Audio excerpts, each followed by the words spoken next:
अस्सलाम वालेकुम मिलियनेयर, मैं हूं आज़ाद चाय वाला। मिलियनेयर शुएब तारिक ने मुझसे पूछा है कि आज़ाद भाई 10 इंडस्ट्रीज हमारे साथ शेयर करें जो पाकिस्तान की तकदीर बदल सकती हैं, 100 बिलियन से ज़ायद हमें कमा के दे सकती हैं। सबसे पहली जो इंडस्ट्री है वो है क्लोथिंग। और मैंने क्या कहते हैं ये इंडस्ट्रीज क्यों चुनी? ये ऐसी इंडस्ट्रीज हैं, हमें कुछ नया करने की जरूरत नहीं है, हमारे पास ये पहले से हैं किसी न किसी शक्ल में, बस हमें उनका ज्यादा निचोड़ निकाल के पैसे कमाने हैं। अब क्लोथिंग हमारे यहाँ मैन्युफैक्चरर्स हैं, हमारे पास स्किल सेट है, मशीनरी है, हर चीज है, लेकिन बात यह है कि हमसे लोग बनवा रहे हैं अपने ब्रांड्स के लिए। तो क्यों ना हम यहां से ब्रांड्स उठाएं कपड़ों के, ठीक है। वही लीवाई जीन यहाँ पे बनती है, मैं खुद जाके कराची बड़े बड़े ज़ारा के ब्रांड्स के वो लेबल्स देख चुका हूँ, चीज़ यहाँ पे बनती है। तो वाई नॉट कि हम लोग अपने ब्रांड्स बनाने लग पड़े। पुराने हमारे बाप दादा माशाल्लाह कारीगर थे, दे वर मेकिंग द प्रोडक्ट। इस वाली जो जनरेशन है जो नई पढ़ी लिखी है उस पर मेरा थोड़ा एम्फेसिस होगा। प्लीज़ आप कंज्यूमर हो, आपको इनकी कदर पता है, आप हमारे लिए खुद के ब्रांड्स बनाओ। दूसरी चीज़ होगी पैकेज्ड फूड्स। पैकेज्ड फूड्स का रोला ये कि Pakistan is a manufacturer of या ग्रोअर ऑफ फूड, ठीक है। हम इस फूड को अगर यार एक छल्ली है यहाँ पे 5 रुपए की होलसेल में मिलती है, वो बंदा उसको उबाल के क्या कहते हैं 20 रुपए की सड़क पे बेच रहा है, वही जब एक स्टील के कैन में दाना नुमा पैकेज की जाती है तो उसकी एक तो उम्र बढ़ जाती है 10 साल तक आप उससे खा सकते हैं, लेकिन उसकी कीमत बढ़ जाती है। As from a consumer point of view, मैंने हालिया में 220 रुपए का टिन खरीदा है, मैंने 165 का भी खरीदा है, वो यार 80 रुपए की तो बिकी होगी ना, द होलसेल वैल्यू, ठीक है। तो हमें एक तो वो ज़्यादा से बचता है और फिर एक्सपोर्ट की अपॉर्चुनिटी मिल जाती है। हम गंदम उगाते हैं ना, तो बजाय कि उसको सिर्फ यार गंदम एक्सपोर्ट करने के, फिलहाल शायद हम करते भी नहीं है, लेकिन अगर उसका हम प्रोडक्ट बनाएं तो उसका मैदा निकालते हैं, उसमें थोड़ा सा बेकिंग सोडा डालते हैं और उससे सेल्फ रेजिंग फ्लावर के तौर पे फॉर केक्स एक्सपोर्ट करते हैं। इमीडिएटली हमने उसकी कीमत कई गुना बढ़ा दी। हम उसका अगर दाना टूट जाता है तो वो बज्जी फूड यानी परिंदों का फूड करके उसमें 2-4 और दाने डाल के बाजरा वगैरह वो एक्सपोर्ट करते हैं, तो उसी के हम प्रोडक्ट्स बनाने लग पड़ते हैं। तीसरी चीज ई कॉमर्स। अब ई कॉमर्स जो है ना, यहां पे मैं ये नहीं कह रहा कि हम अपनी चीजें बेचें, कतई नहीं कह रहा, हम इतनी जबरदस्त चीजें बनाते भी नहीं है कि यार हम उस पे इन्हिसार करें to do the e commerce side of things. लेकिन पिछले 2-3-4 साल से यहाँ पे people like Sunny Ali, people like Saqib Azhar, इन्होंने एक रेवोल्यूशन लाई है कि पाकिस्तान में बैठे अमेजोन स्टोर्स रन करें। तो जब अमेजोन आया था तो उस वक्त मैंने वीडियो बनाया था कि व्हाई नॉट कि अमेजोन पे जो सबसे बड़ी सेलिंग कम्युनिटी है, स्टोर की ओनर है, वो पाकिस्तानी हूं। बेशक प्रोडक्ट हम चाइना से उठा के, सिंगापुर से उठा के, दूसरे तीसरे मुल्क से एक्सपोर्ट कर रहे हैं, आई डोंट केयर, लेकिन उसका जो मार्जिन है ना बेचने वाला, वो पाकिस्तानी हूं। तो दैट समथिंग मैं अब भी उसको पुश करूंगा कि अपनी औलाद को इन चीजों में लगाओ, ठीक है। चौथी चीज प्रोग्रामिंग। प्रोग्रामिंग अगर किसी को कोई शक रह गया है कि ये तकदीरें बदल सकती है तो भाई अल्लाह आपको हिदायत दे। हम अगर आपसे राइट नाउ रब्ता कर रहे हैं यूट्यूब के ज़रिए से या फेसबुक के ज़रिए से या किसी भी प्लेटफॉर्म के ज़रिए से, और अगर आप वो फ़ोन पे देख रहे हो तो वो फ़ोन भी प्रोग्रामर ने प्रोग्राम किया है। वो क्या कहते हैं, ये प्लेटफॉर्म्स भी जो ऐप्स हैं प्रोग्रामर ने किए हैं। और एक एक कंपनी की अगर मैं आपको फहरिस्त निकालूँ, एप्पल को निकालो, एक सॉफ्टवेयर कंपनी है या हार्डवेयर कंपनी है, एक मिक्सचर है, उसकी इकॉनमी पाकिस्तान से कई गुना ज़्यादा है, ठीक है। माइक्रोसॉफ्ट कुल सॉफ्टवेयर की कंपनी है ना, उसकी कमाई एक कंपनी की जो एक शख्स ने खड़ी की थी, चलो 2 शख्सों ने खड़ी की थी, पाकिस्तान से ज़्यादा है। तो प्रोग्रामिंग तकदीरें बदल सकती है, प्रोग्रामिंग पे हमने गौर करना है। ये प्रोडक्ट्स हम खुद के बनाएं और वो एक्सपोर्ट करें ना, हम पे कोई एक्सपोर्ट के बैरियर्स हैं, अभी बनाई इमीडिएटली एक्सपोर्ट कर दी, ठीक है। और उसकी इंतहा नहीं है, 100 बिलियन क्या, ये जो हम टारगेट हमने रखा हुआ है, अकेली एक कंपनी 100 बिलियन डॉलर्स कमा सकती है, इसकी इतनी पोटेंशियल है। 5वीं चीज़ है टूरिज्म, ओके। एक कंट्री 20-20 बिलियन कमा सकती है, हम क्यों नहीं कमा सकते? हमारे पास सहरा है, हमारे पास पहाड़ हैं, स्नो है, समंदर है, हर चीज़ है हमारे पास। टूरिज्म इज समथिंग जिसको हम तरजीह दे सकते हैं। हमारी अंदरून कंट्री बहुत सारी जॉब्स भी क्रिएट होंगी और फॉरेन का पैसा हमारे पास आएगा। सो हमारा टारगेट ये लोन जो है ना 20 बिलियन प्लस होना चाहिए, ठीक है। ये मेरे पीछे मंगला डैम है, बहुत सारे डैम है हमारे पास, और मेरा प्लान होगा या मेरी ख्वाहिश होगी कि अगले 10 साल के अंदर अंदर यहाँ पे 40-50 रिजॉर्ट्स हों वाटर स्पोर्ट्स के, लोग यहाँ पे आए, स्लिप एंड स्लाइड, यहाँ पे जेट स्कीज चल रही हैं, यहाँ पे लव बोट्स चल रही हैं, हर चीज़ चल रही है ऑल अराउंड मंगला डैम, जिसको अभी कोई पूछता भी नहीं है। फिशिंग के टूर्स होने चाहिए वगैरह वगैरह। जब एक बंदा सर लड़ाने लग पड़ता ना, डाइविंग उसमें करवाएं तो बड़ी चीज़ें निकल आती हैं, एंड खास तौर पे अंदरूने, फिर लोग बाहर से आएंगे इंशाल्लाह। छठी चीज़ है जी medical tourism. Medical tourism basically क्या है कि अमेरिका में $33,000 का एक अपेंडिक्स का ऑन एवरेज ऑपरेशन होता है। पाकिस्तान में वो बेसिकली एक से $500-600 का टिकट खरीद के यहाँ पे लैंड हूँ, साथ एक बंदा भी ले आए, $500-600 एक होटल को दें, वहाँ पे स्टे करें, और यहाँ किसी भी मुनासिब हॉस्पिटल में $2,000-3,000-5,000 में वो ऑपरेशन करवा लें। And that's simply medical tourism. India छाया हुआ है, यूके की गवर्नमेंट वहाँ पे बंदे भेज रही है, और दुबई जिंदाबाद, ठीक है। तो उन्होंने पूरे सिटीज़ बनाए हुए हैं हेल्थ केयर सिटी के नाम पे। तो हम बशर्ते कि हमारे डॉक्टर्स काबिल हो जाएं, अभी तो मैं इनको ज़्यादा काबिल नहीं समझता, दोज आर ट्रेंड इन पाकिस्तान, लेकिन अगर काबिल हो जाएं, हॉस्पिटल्स हमारे वो हो जाएं जिस तरह हमारे हो गई यार कुलसूम इंटरनेशनल पिंडी में, या शिफा वाले, इतने क्वालिटी के हो जाएं, तो हमारी भी ये मेडिकल टूरिज्म, और ज़ाहिर है गवर्नमेंट ने भी साथ देना है, वीज़े आसान करने हैं, मेडिकल टूरिज्म शुरू हो जाएगी इंशाल्लाह। अगली है जी इंडस्ट्री ओल्ड पीपल की। ओके, ओल्ड पीपल यूके में इनकी कोई इज्जत नहीं होती, बड़ी बुरी जिंदगी रह रहे हैं, ओल्ड पीपल होम्स में जाते हैं, और फिर अगेन यूके के जहन में ये शैतानी आई, आइडिया जीनियस है, इनको इंडिया बेचते हैं। मैरीगोल्ड होटल एक प्रोजेक्ट है, वहाँ पे ये बेचते हैं, वहाँ पे कॉस्ट बहुत कम है, वहाँ पे नर्सेस लातादाद हैं, शॉर्टर वोटर कुछ नहीं है, वहाँ पे जी ये योगा करते हैं, नित नए इनको खाने मिलते हैं, इनकी इज्जत होती है, क्योंकि वहाँ पे बूढ़ों को इतना बुरा नहीं समझा जाता जिस तरह यूके में समझा जाता है, तो लोग वहाँ पे मरने को आते हैं। तो आई एम थिंकिंग यार हमारे यहाँ आके मरें। यूके की एवरेज डाइंग कॉस्ट 4,000 कुछ पाउंड है, जो तकरीबन 12-13 लाख हमारे बनती है। डब्बे में अगर वो आप कार्डबोर्ड फ्यूनरल भी आपको मिले ना, तो वो भी यार समझ लो कि 1.5 लाख हमारा लग जाता है, जो हुकूमत खर्च देती है आपको बस जलाने के लिए।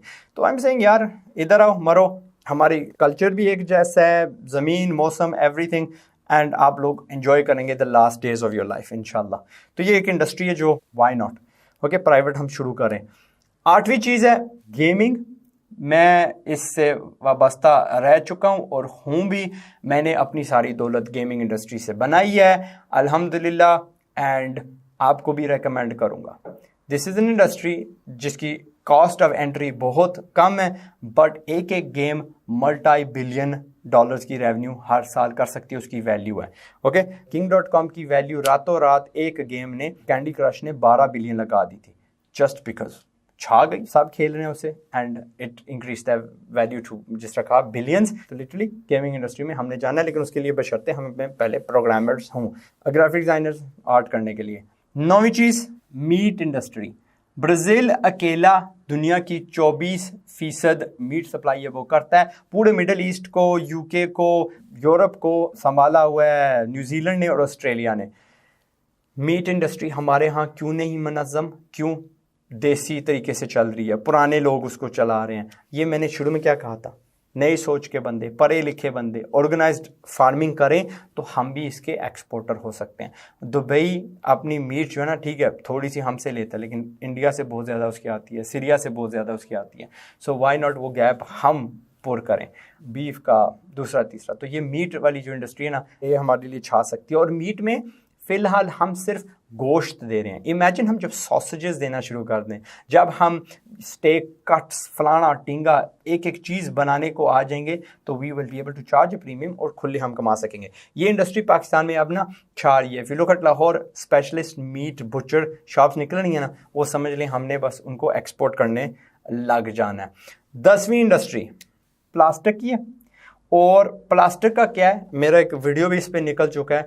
आप 20, 30, 40 लाख की एक प्लास्टिक की इंजेक्शन मोल्डिंग की मशीन लगा सकते हैं, और फिर उससे आइडिया ये है कि आप कुछ भी प्लास्टिक का बना सकते हैं, पूरी पूरी कुर्सियों से लेकर छोटी सी कंघी तक। एंड मैं चाह रहा हूँ कि पूरी दुनिया का इन्हिसार हम पे हो। दुनिया का कुछ भी, ये मेरे हाथ में क्या है यार, ये सारा प्लास्टिक का बना हुआ है, एवरीथिंग इज प्लास्टिक। चलो ये लोहे की है, बट ऑफिस मेरे चले। अच्छा मिलियनेयर, इस पॉइंट के लिए ना मैं अपने ऑफिस में हूँ, कैमरा थोड़ा इन एंड आउट होगा। ये प्लास्टिक वो मशीन बना सकती है, ये प्लास्टिक वो मशीन बना सकती है, इंजेक्शन मोल्डिंग, ये ढक्कन, ये बोतल उससे बनती है, ये स्टैंप का, ये पूरी बोतल यार, ये ये उस मशीन ने बनाना है, ये क्या कहते हैं कवर उस मशीन ने बनाना है, और क्या प्लास्टिक है ये पूरा का पूरा उस मशीन से निकल आता है। ये पाइप्स के ये जो होते हैं एंड्स, ये मैं वो ना वाइपर आपके लिए बना रहा हूँ, यहाँ तक पहुँचाऊँ, ठीक है, आपको सिखाने के वाइपर किस तरह बनता है। ये कीबोर्ड की ये बॉडी सारी उससे निकल आती है, ये निकल आती है।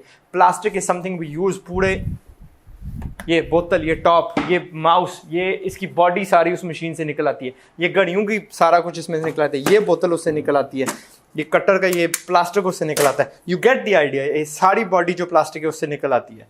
ये मशीनें हर चीज़ बनाती हैं। सो हमें पाकिस्तान में प्लास्टिक का वो बंदा बनना चाहिए जिसका पूरी दुनिया पे इन्हिसार है, नहीं द अदर वे अराउंड, दुनिया का हम पे इन्हिसार होना चाहिए। कोई चीज़ भी यहाँ पे बता दो जो प्लास्टिक की बनी है, खिलौने क्या, ये इस्तेमाल करने की चीज़ें क्या, ये उसमें से निकलते हैं, एवरीथिंग उन मशीनों से बनती हैं। तो बस वापस चलते हैं टीवी पे अपना उधर, ठीक है। वापस आके आपने देखा मेरे ऑफिस में हर चीज़ तकरीबन प्लास्टिक की इन मशीनों से बन सकती है। ये मशीनें हम लाएं फ्रॉम चाइना एंड बाद में हमें ख़ुद भी मैन्युफैक्चर करनी पड़ेंगी। अगेन दैट्स मशीनरी बनाना भी एक इंडस्ट्री है। एंड उससे क्या होगा यार, गाड़ियों के पुर्जे हम बनाएं, वट एवर जो भी हमारे जहन में आती है हम बनाएं एंड प्लास्टिक के दुनिया के ना वो शहजादे बन जाएं। 11वीं चीज़ दवाइयाँ यानी मेडिसन, इंडिया इसमें छाया हुआ है, हमने भी छाना है इसमें। मेडिसिन क्या है यार, इंसानी हो जानवरों की हो, वेरी सून इंशाल्लाह ग्लिट्स फार्मा की वो मैं इंटरव्यू कर रहा हूँ, वो 10 कंट्रियों को रावलपिंडी में बेस्ड हैं, मेडिसिन एक्सपोर्ट करते हैं, जिंदाबाद हैं वो। एंड आपका बस वो हौसला बढ़ाने के लिए मैं कर रहा हूँ, बट बेसिकली मेडिसिन हमने बनाना शुरू कर देनी है। समझ के लातादाद इसकी अपॉर्चुनिटी है, दुनिया में लोग बीमार होते रहेंगे। एक गोली जो अमेरिका में $300-400 की बिकती है, उसका अल्टरनेटिव हम $3 का दे सकते हैं, लाइक इंडिया हमारे पड़ोसी दे रहे हैं। सो मेडिसिन इज समथिंग जहां हम ग्रो हो सकते हैं। 12वीं चीज़ बैटरियां, ठीक है। अब मैंने शुरू में आपको कहा था कि मैं ऐसी चीज़ें यहाँ पे लगाऊंगा जो हमारे पास पहले हैं। पाकिस्तान हो यार, ये यूपीएस के लिए, गाड़ियों के लिए, मोटरसाइकिल्स के लिए अपनी जो बैटरियां हम मैन्युफैक्चर करते हैं। बेशक टेक्नोलॉजी बाहर वाले लोगों की है, कोरियन है, जापानीज़ है, एक्सेट्रा, लेकिन हमारी एक्सपर्टीज़ इतनी ज़्यादा बढ़ गई है कि हम अगर इसको पुश करें ना तो लिथियम आयन वाली बैटरीज हम बना दें। वो जो अभी गाड़ियों की मेजर डिमांड आ रही है, इलेक्ट्रिक बाइक्स की आ रही है, ड्राई बैटरीज जो सोलर के लिए जो ज़्यादा पायदार हैं, हम बैटरी वाली जो इंडस्ट्री इसको एक्स्ट्रा पुश करके एक्सपोर्टर बन सकते हैं। हमारे यहाँ ना इसके जो रॉ मटेरियल्स हैं इजिप्ट से आते हैं। किसी ने सोचा था कि इजिप्ट बैटरियां बनाएगा? 2% ऑफ जो हमारा इंपोर्ट है ऑफ बैटरी वाला रिलेटेड मटेरियल, जो हम माल हम मंगवाते हैं जिसमें सेल्स वगैरह हैं, वो इजिप्ट से आते हैं। So I want Pakistan to be known as a battery manufacturing country इंशाल्लाह। 13वीं चीज़ है डेयरी प्रोडक्ट्स, ठीक है। डेयरी प्रोडक्ट्स की तारीफ ये है कि एक छोटा सा मुल्क आयरलैंड $5 बिलियन से ज़ायद की डेयरी हर साल बेच देता है, ठीक है। उसमें चीज़ेस होंगी, उसमें ड्राइड मिल्क प्रोडक्ट्स होंगे वगैरह वगैरह। तो अगर हम मीट पे गौर करना शुरू कर देते हैं, उसका एक बाई प्रोडक्ट या उसका कॉम्प्लीमेंट्री प्रोडक्ट डेयरी होता है, तो डेयरी समथिंग जो हम पूरी दुनिया को बेच सकते हैं। और अगर उसके हम प्रोडक्ट्स बनाने लग पड़ें जो एक्चुअल स्वीट्स में इस्तेमाल होते हैं, केक्स वगैरह में, स्वीट इंडस्ट्री में इस्तेमाल होते हैं, कन्फेक्शनरी में इस्तेमाल होते हैं, तो हम सुपर प्रीमियम पैसे चार्ज कर सकते हैं। और लास्टली होगी पोल्ट्री एंड एग्स। पोल्ट्री को बेशक रहने दें, प्लस एग्स। अगेन $3 बिलियन की आइलैंड ये एक्सपोर्ट कर देता है। हम क्यों नहीं कर सकते? मीट अगर कर सकते हैं तो फिर हम कितनी और फाउल्स हैं, कितनी और बर्ड्स हैं, कितनी और इंडस्ट्रीज हैं जिसकी मीट हम एक्सपोर्ट कर सकते हैं। चाइना में जितनी मर्जी डक, बतख आप बेचते जाओ, जिस नस्ल के बेचते जाओ वो खाते जाएंगे। So that is our neighbour जो इंतहाई अमीर है, उसकी डिमांड भी है, हम उसको यार 10-12 बिलियन की सिर्फ पोल्ट्री एंड एग्स बेच सकते हैं। मिलियनेरो मैं हूँ आज़ाद चाय वाला। मैंने आज आपको 14 इंडस्ट्रीज़ का बताया, और भी होंगी इंडस्ट्रीज़ जो हमें यानी हमारे पास हैं, हमें बनाना आता है, चलाना आता है, बस इनमें हमने मुनज़्ज़म होना है एंड प्रोडक्ट्स बनाने हैं। क्या है यार, हमारे पास हम जिस अभी क्लोथिंग के मैन्युफैक्चर हैं, जब हम लेबल के मालिक हो गए तो यहाँ अगर हमारी $7 की एक जीन जा रही है तो वही हमें कल को $40 देगी, $20 देगी, और दरमियान वाला हमारी जेब में जाएगा इंशाल्लाह, किसी और की नहीं। यही कहना था। अपना ख्याल रखिएगा। पाकिस्तान जिंदाबाद। आई सी यू इन अनदर वीडियो अन करीब। अस्सलाम वालेकुम। इससे पहले गुर्बत से बर्बाद हो जाओ, कोशिश है मेरी कि तुम भी आजाद हो